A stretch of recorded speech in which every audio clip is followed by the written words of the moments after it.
তোমার শত্রুতা আমার সাথে, আমার বোনেদের সাথে নয়। এদেরকে ছেড়ে দাও। ঠিক আছে, ছেড়ে দেব আমরা, কিন্তু আমাদের একটা শর্ত আছে। কি শর্ত?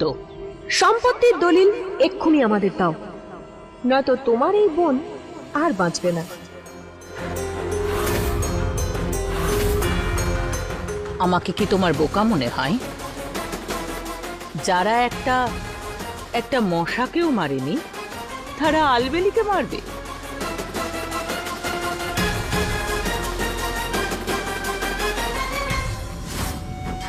তোমার কিচ্ছু হবে না আলবেলি, বুঝেছো? দলিলের কথা তো তুমি ভুলে যাও বিশাখা, ওটা কোনোভাবেই তুমি পাবে না। ঠিক আছে, দেখা যাক তাহলে জিতবে কি তোমার জেদ, নাকি রাজ পরিবারের মেয়ে বউদের ক্ষমতা।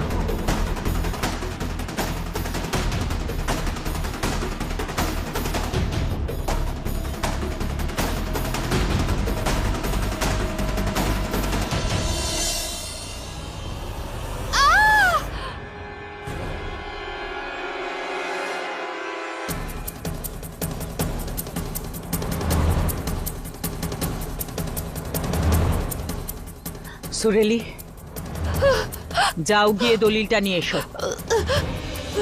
ঠিক আছে দিদি।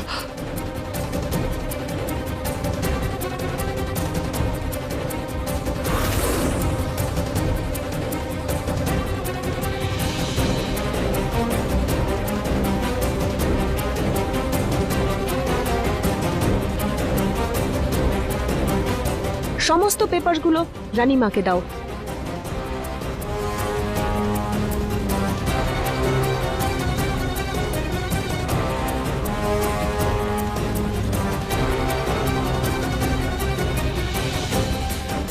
এবার তোমার এই বোন সম্পূর্ণ মুক্ত, নিয়ে যাও।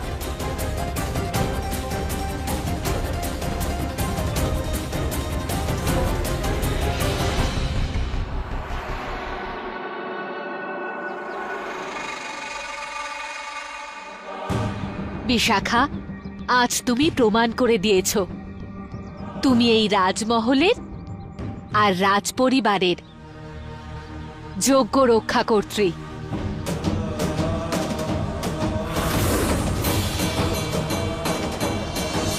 এই ছোট ছোট জেতাতে এত খুশি হও না বিশাখা, কারণ এই যুদ্ধে শেষ পর্যন্ত জয় শুধু আমারই হবে। নিজের ষড়যন্ত্রে তুমি নিজেই জড়িয়ে পড়েছ, খেলা জেতার কথা আর বলো না। দাঁড়া, এই রাজমহলের কর্ত্রী আর রানী হওয়ার কারণে আমি এই আদেশ দিচ্ছি যে আপনারা তিনজন এক্ষুনি আমার রাজমহল ছেড়ে চলে যাবেন।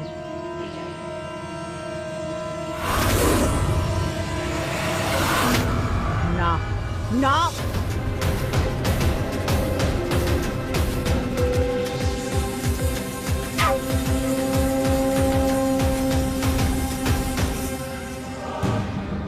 থ্যাংক গড বৌদি, এরা এখান থেকে চলে গেল। তুমি তো জিনিয়াস বৌদি, তোমার প্ল্যানিং একদম পারফেক্ট ছিল।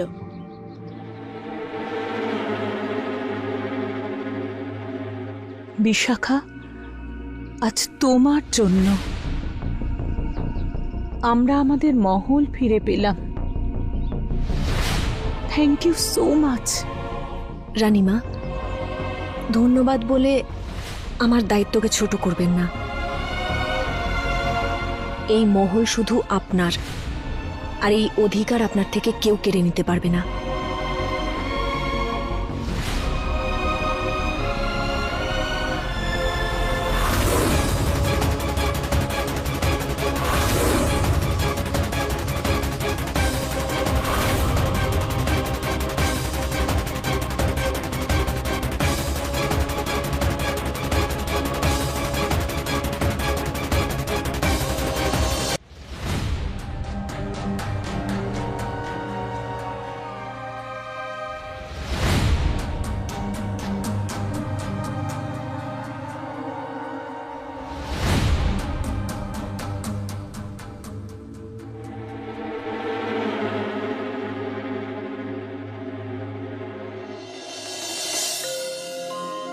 গুড মর্নিং কুমার বাবু। Good morning. আজ খুব ফ্রেশ দেখাচ্ছে। আজ খুব ভালো লাগছে, একদম ফ্রেশ, কোনো বডি পেন নেই, কিছুই ওয়ার্ড লাগছে না, সবকিছু বেশ ভালো লাগছে। কারণ বিষের প্রভাব তোমার শরীর থেকে চলে যাচ্ছে।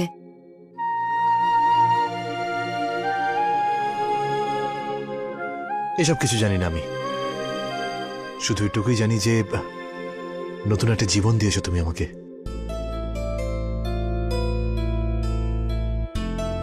তুমি যদি না থাকতে তাহলে বেঁচে থাকতাম না হয়তো আমি। আমার এই নিঃশ্বাস, এই জীবন তোমার দেওয়া গিফট আমাকে।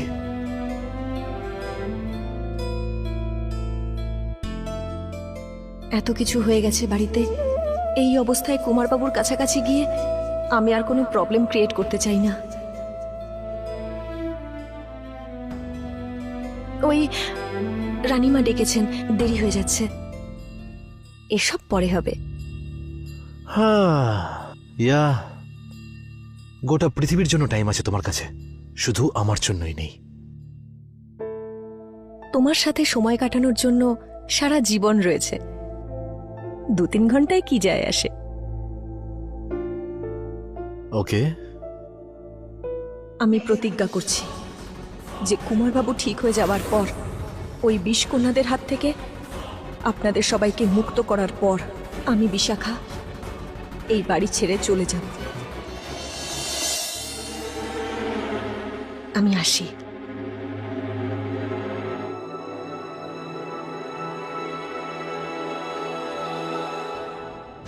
আমি হেরে গেলাম মা, আপনার বৃন্দা হেরে গেছে।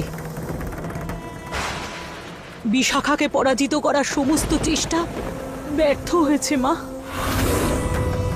নিজের অংশের কাছে হাঁটতে হাঁটতে আমি ক্লান্ত হয়ে গেছি মা, আমার আর সাহস নেই। এখন আমাদের বিষকন্যার সম্মান আপনার হাতে মা, আপনাকে আমাদের সম্মান রক্ষা করতেই হবে। আর যদি এটা আপনি না করেন তাহলে আজ আমি বৃন্দা আপনার সামনে আমার প্রাণ ত্যাগ করব মা। এই অসম্মানের সাথে আমি বাঁচতে পারবো না মা, আপনাকে আমাদের সাহায্য করতেই হবে।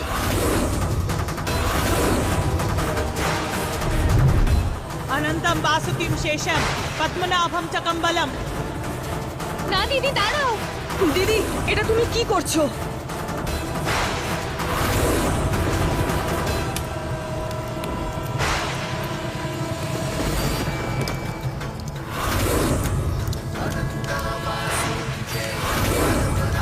দিদি এরকম করো না, দাঁড়াও। দিদি থামাও এসব।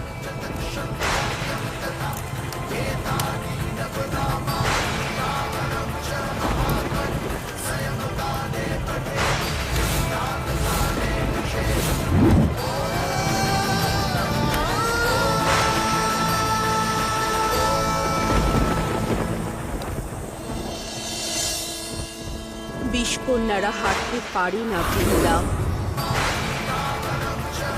এই লড়াইটা তোমরা শুরু করেছো, কিন্তু এটা শেষ করব তোমরাই বিজয়ী হবে।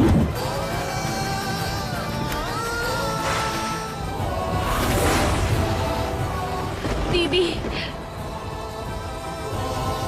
দিদি ওঠো দেখি। এবার তো বিরাজকে শক্তিশালী বীর পুরুষ হতেই হবে, নইলে আমি ওকে ছাড়বো না। বালিকা ভোজন কবে?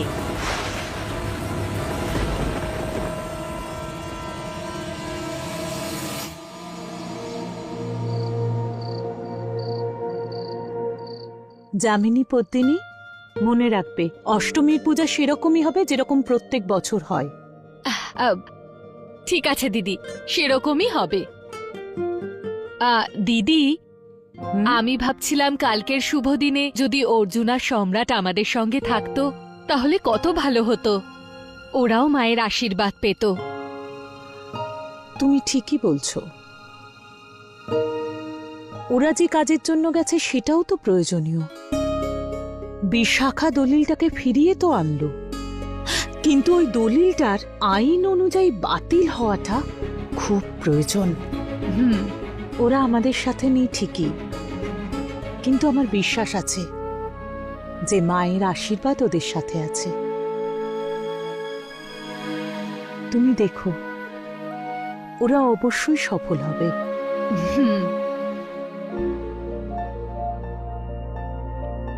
রানীমা, আপনাকে একটা কথা জিজ্ঞেস করি? বলো। আমি জানি আপনি আমাকে এ বাড়ির বউ মনে করেন না, এটা জিজ্ঞেস করার আমার অধিকারও নেই, কিন্তু কালকের প্রসাদ আমি বানাতে পারি? ওই প্রত্যেক বছর বাবার সাথে দেবী মায়ের জন্য ভোগ আমিই রান্না করতাম। এবার নবরাত্রিতে পুজো করতে পারিনি, তাই যদি যদি দেবী মায়ের জন্য এবার ভোগ রান্না করতে পারি, তাহলে মনে হবে যেন আমি মায়ের জন্য কিছু করেছি। ঠিক আছে, কালকের ভোগ তুমি বানিও।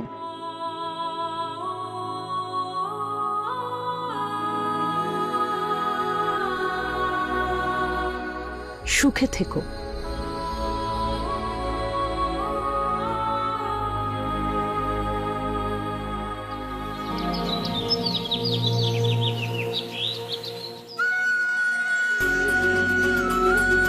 জানো মা, এই বালিকা ভোজনের দিনটা পুরো নবরাত্রিতে আমার ফেভারিট দিন। এটা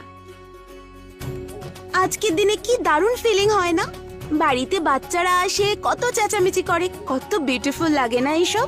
তুই একদম ঠিক বলছিস সোনা, আমারও এই দিনটাতে খুব ভালো লাগে। পুরোহিত মশাই, ভোগ।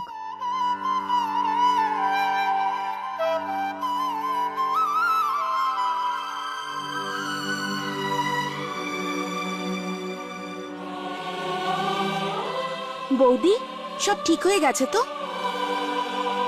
আজকে আমাদের লাস্ট ব্রত, আর যদি সবকিছু ঠিক থাকে আর কোনো প্রবলেম না হয়, তাহলে তোমার মনে আছে না যে তোমাকে বাড়ি ছেড়ে আজ যেতে হবে?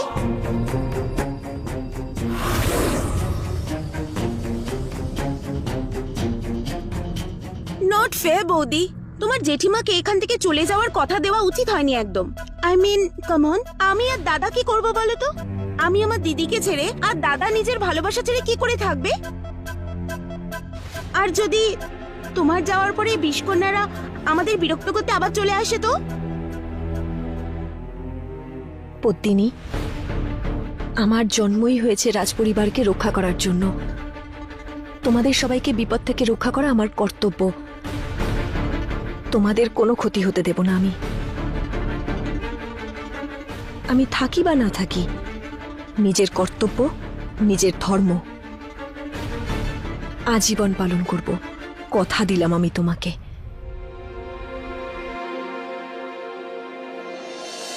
আপনারা অঞ্জলি দেওয়ার জন্য দাঁড়িয়ে যান। আচ্ছা।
বড় রানীমা, মেয়েরা চলে এসেছে। ঠিক আছে, চলো ওদিকটা গিয়ে দেখি। হ্যাঁ, চলো।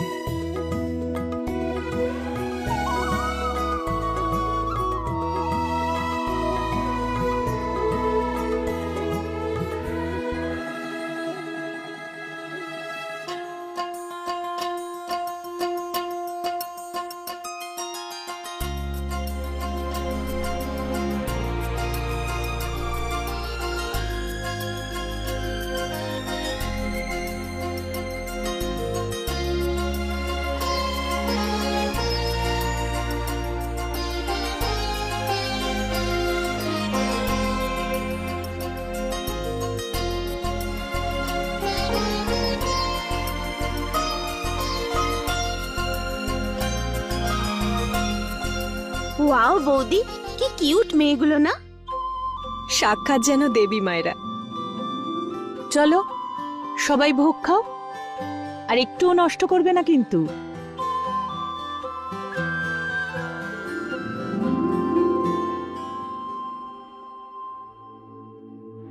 রানীমা, আমি বাচ্চাদের জন্য উপহার নিয়ে আসছি। নিয়ে এসো।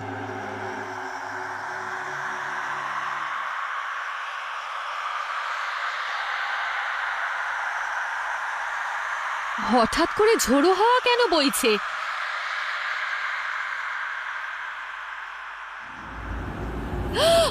ওড়না! আরে ঠাকুর মশাই, ওড়নাটা! পুরোহিত মশাই,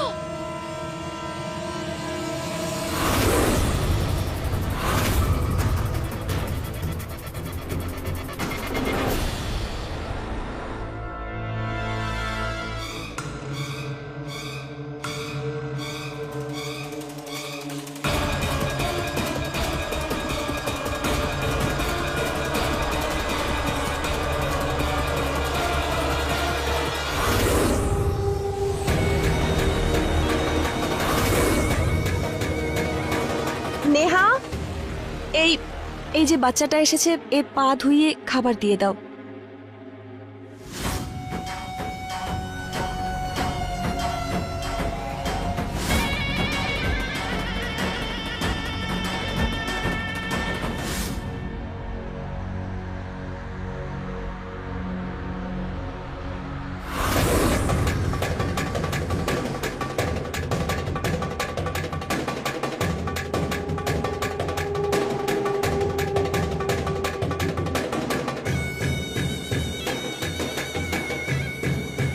এসো সোনা, বসো, আমি খাবার বাড়ছি।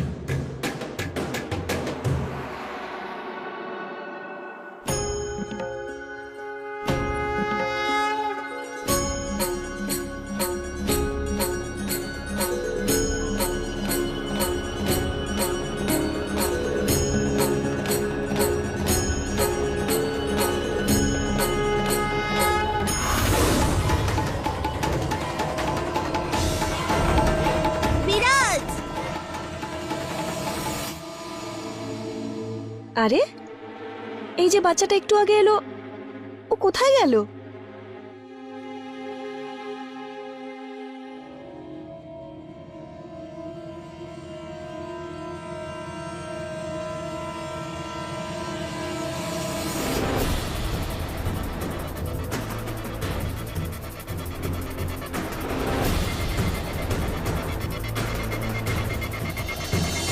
বিরাজ,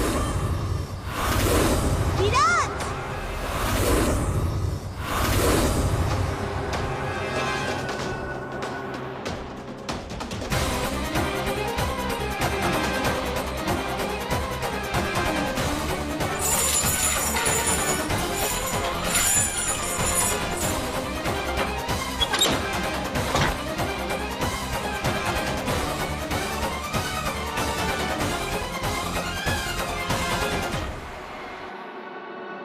আরে তুমি এখানে কি করছো? তোমার তো নিচে থাকা উচিত ছিল, কুমারীদের নিচে খাওয়ানো হচ্ছে। আসলে আমি রাস্তাটা চিনি না। কোনো ব্যাপার না, আমি নিয়ে যাচ্ছি তোমাকে।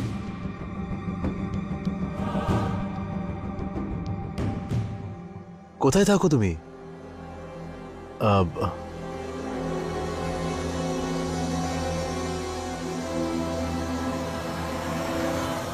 আমাকে নিচে নামাও আর আমার সঙ্গে এসো।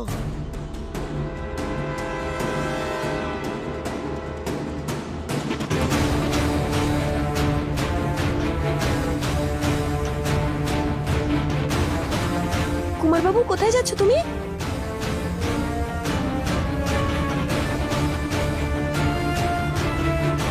কুমারবাবু,